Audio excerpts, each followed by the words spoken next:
ప్రియమైన సహోదరీ సహోదరులకు ప్రభువు పేరిట వందనాలు. మీకు మీ కుటుంబానికి యేసుక్రీస్తు యొద్ద నుండి దీవెనలు ఆశీర్వాదములు మెండుగా కలుగునుగాక. ఈరోజు యేసుక్రీస్తు యొద్ద నుండి మీకు బంగారు మాట, దేవుని వాగ్దానము. మత్తయి సువార్త 25వ అధ్యాయము 10వ వచనము. సిద్ధపడి ఉన్నవారు అతనితో కూడా పెండ్లి విందుకు లోపలికి పోయిరి. హల్లెలూయా. పెండ్లి, వివాహము. వివాహము అన్ని విషయముల కంటే ఘనమైనది. దేవుని దృష్టిలో అన్ని విషయముల కంటే ఘనమైనది. పెండ్లి అనగానే ఒక సంతోషకరమైన వాతావరణం. పెండ్లి అనగానే ఆనందము, ప్రేమ, గౌరవము, మర్యాద, ఎంతో సంతోషకరము, ఎంతో ఆనందకరము. అందులో భోజనము, విందు, ఎప్పుడూ కలవని బంధువులు ఆ రోజు కలుసుకోవడము, ఒకరిని ఒకరు చూసుకోవడము, ఎంతో మర్యాదగాను, ఎంతో ఆనందంగాను, ఎంతో సంతోషంగాను, ప్రేమగా, అనురాగంగా, ఆప్యాయంగా ఉంటుంది. పెళ్ళి కొడుకు, పెళ్ళి కూతురు ఎంతో సంతోషంగా ఉంటారు, ఎంతో ఆనందంగా ఉంటారు. పెళ్ళి అనగా ఒక బాధ్యత కూడా. మీలో ఎవరైనా వివాహము జరగకుండా వివాహానికి ఆలస్యం అవుతూ ఉంటే, దేవుని దృష్టిలో వివాహము ఎంతో ఘనమైనది గనుక, అయా వివాహం కొరకు నీ కృప నాకు కావాలి అని ప్రభువుకి ప్రార్థన చెయ్యండి. ఖచ్చితంగా దేవుడు మీకు మంచి సంబంధాలను తీసుకొస్తాడు. పరలోక రాజ్యము ఎలా ఉంటుంది అంటే, ఆ పెళ్ళి ఎలా ఆనందంగా, సంతోషంగా జరుగుతుందో అలా ఉంటుంది. మరి ఆ పరలోక రాజ్యంలోకి ఎవరు ప్రవేశిస్తారు? ఎవరు ప్రవేశిస్తారు అంటే, సిద్ధపాటు కలిగిన వారు. దేవుడు మాట్లాడుతున్నాడు, పరలోక రాజ్యము తమ దివిటీలు పట్టుకొని పెండ్లి కుమారుని కొరకు ఎదురు చూసేటువంటి వారిగా, పెండ్లి కుమారుణ్ణి ఎదుర్కొనుటకు బయలుదేరిన 10 మంది కన్నికలను పోలియున్నది. వీరిలో 5గురు బుద్ధి లేనివారు,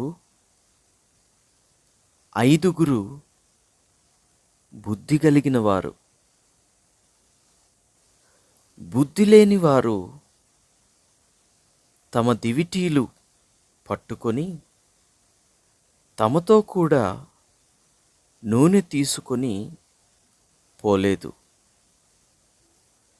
కానీ బుద్ధిగలవారు తమ దివిటీలతో కూడా సిద్ధిలలో నూనె తీసుకొని పోయారు. పెండ్లి కుమారుడు రావడము ఆలస్యమైంది. అప్పుడు వారందరూ నిద్రకు ఉండబట్టలేక కునుకు తీస్తారు. అలా కునుకు తీసినప్పుడు మధ్యరాత్రి, అర్ధరాత్రి వేళ ఇదిగో పెండ్లి కుమారుడు, అతన్ని ఎదుర్కొన రండి అని కేక వినబడుతుంది. పెళ్లి కుమారుడు వచ్చేస్తున్నాడు, వచ్చేశాడు. అప్పుడు ఆ కన్యకలు అందరూ కూడా నిద్ర మేల్కొని తమ దివిటీలు చక్కబరుచుకునే ప్రయత్నం చేస్తారు.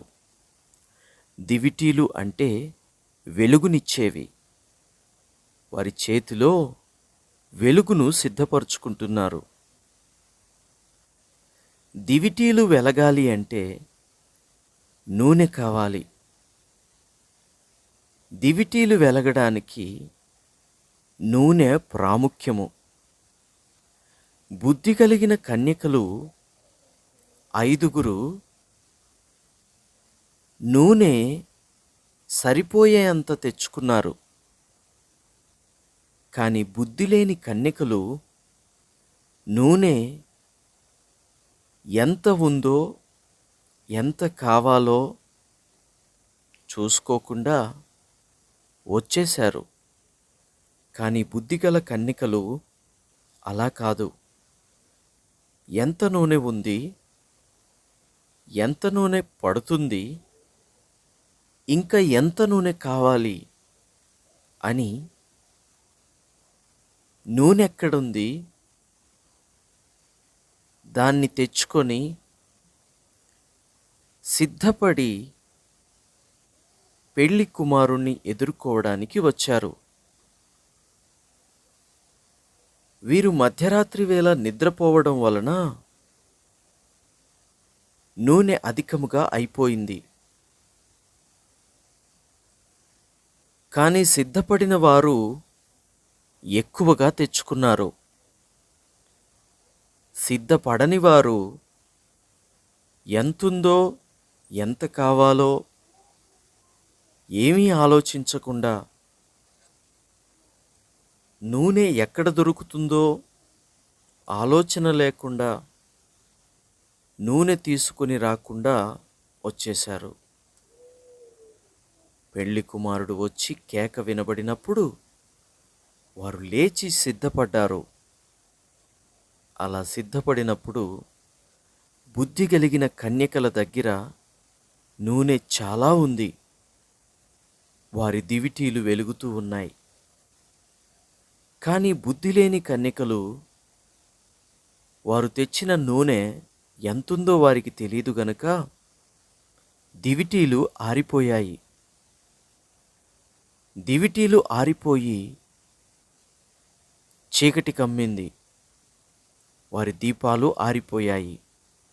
కానీ పెండ్లి కుమారుణ్ణి ఎదుర్కోవాలంటే దీపాలు తప్పనిసరి, దివిటీలు తప్పనిసరి, అందులో వెలుగు తప్పనిసరి. వెలుగు కావాలి అంటే నూనె ప్రాముఖ్యము. కానీ వీరి దగ్గర నూనె అయిపోయింది.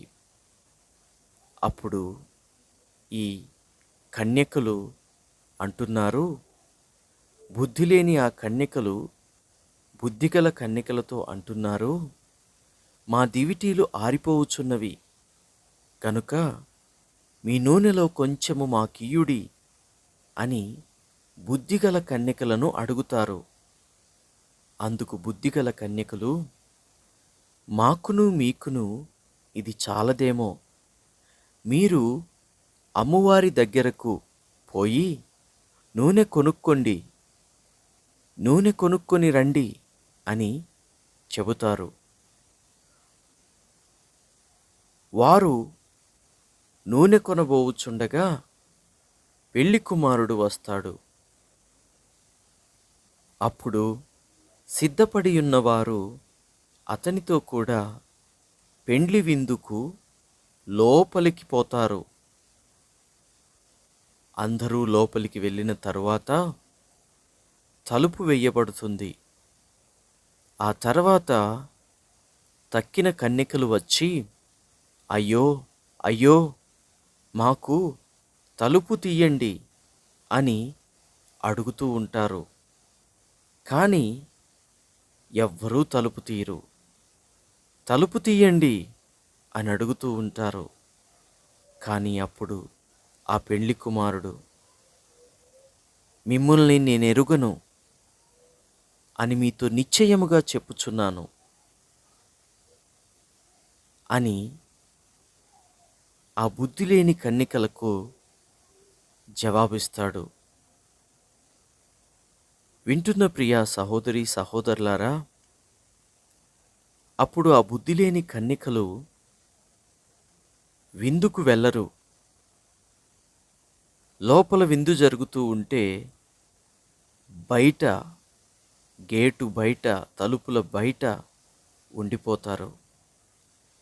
ఈ వాక్యం వింటున్న ప్రియ సహోదరి సహోదరులారా, యేసుక్రీస్తు ఈ భూమి మీదికి ఎప్పుడు వస్తాడో ఎవరికీ తెలీదు.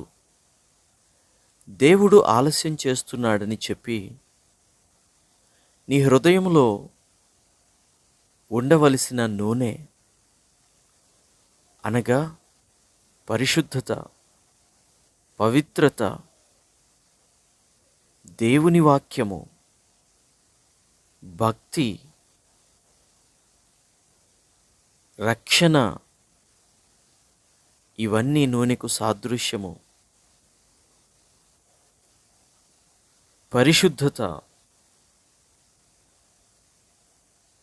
ఇవన్నిటినీ నిర్లక్ష్యం చేస్తూ బుద్ధి లేని వారిగా మీరుంటున్నారేమో. ఒక్కసారి మిమ్మల్ని మీరు పరీక్షించుకోండి. పరలోక రాజ్యానికి వెళ్ళాలి అంటే ఈ పెండ్లి విందుకు వెళ్ళిన కన్యకులు ఏ విధంగా సిద్ధపడి ఉన్నారో అలాగ మనము సిద్ధపడాలి. సిద్ధపడడము అనగా ఏమిటి? యేసు ప్రభువని నమ్మాలి, నోటితో ఒప్పుకోవాలి, హృదయములో విశ్వసించాలి, బాప్తిస్మము తీసుకోవాలి. ఆ తర్వాత దేవుడిచ్చిన ఆ రక్షణ వస్త్రాన్ని, దేవుడిచ్చిన ఆ పరిశుద్ధతను, ఆ పవిత్రతను నూనెగా భావించి కాపాడుకుంటూ రావాలి. సిద్ధపడాలి. సిద్ధపడడము అంటే పరిశుద్ధంగా జీవించడం. ఎవరైతే అలా పరిశుద్ధంగా జీవిస్తూ ఉంటారో వారు మంచి సిద్ధపాటు కలిగిన వారు. ఎవరైతే దేవుని రాకడ సమీపముగా ఉంటుంది అని బాప్తిస్మం తీసుకుంటారో, యేసు ప్రభువని ఒప్పుకుంటారో, హృదయంలో విశ్వసిస్తారో, బాప్తిస్మము తీసుకుంటారో వారు సిద్ధపడిన వారు. ఆ తర్వాత దేవుడిచ్చిన ఆ పరిశుద్ధమైన జీవితాన్ని కాపాడుకుంటూ ఎవరైతే ముందుకు సాగుతారో వారు నూనెను జాగ్రత్త చేసుకుంటున్నవారు. వారు పరలోక రాజ్యంలో ప్రవేశిస్తారు. ఈ వాక్యము మీకు ఎంతో స్పష్టంగా అర్థమైంది. కాబట్టి మీరు ఇంకా పరిశుద్ధముగా మీ జీవితాన్ని కాపాడుకుంటూ దేవుని రాకడకు సిద్ధపడాలి. అవును, నేను సిద్ధపడతాను. నా దేవుడు పెండ్లి కుమారుని వలె వచ్చినప్పుడు నేను ఆయన తీసుకువెళ్ళే విందుకు వెళ్తాను, అందుకు నేను సిద్ధపడతాను అన్నవారు ఈ ప్రార్థనలో ఏకీభవించండి. ప్రార్థన. తండ్రి, మీకు వందనాలు నాయనా, స్తుతులు స్తోత్రాలు. ప్రభువా, పెండ్లి ఎంత మనోహరంగా ఉంటుంది, ఎంత ఆహ్లాదకరంగా ఉంటుంది. అక్కడ ఎన్నడూ కలవని బంధువులు కలుసుకుంటారు.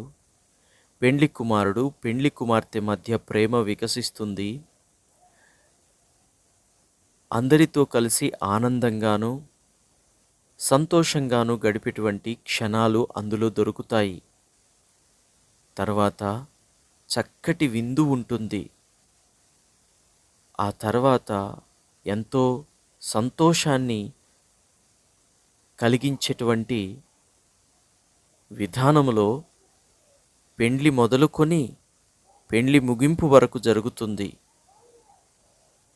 అలాంటి పెండ్లిని పోలినటువంటి పరలోక రాజ్యము మేము చేరాలి ప్రభువా, మేము చేరాలని, మేము చేరతామని నిన్ను నమ్ముతున్నాం, విశ్వసిస్తున్నాం.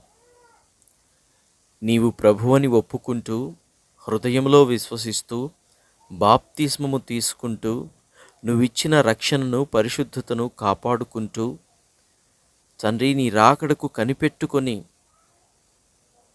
ఉంటామని ఈరోజు ప్రార్థనలో ఏకీభవిస్తున్నాం. తండ్రి, మీ రాకడలో ఈ ప్రార్థనలో ఏకీభవించిన ప్రతి బిడ్డని కూడా జ్ఞాపకం చేసుకొని నీ రాజ్యములో ఆ విందులో పాలు పంపులు దయచేయమని యేసయ్య శ్రేష్టమైన నామములో ప్రార్థిస్తున్నాము తండ్రి. Amen, amen, amen.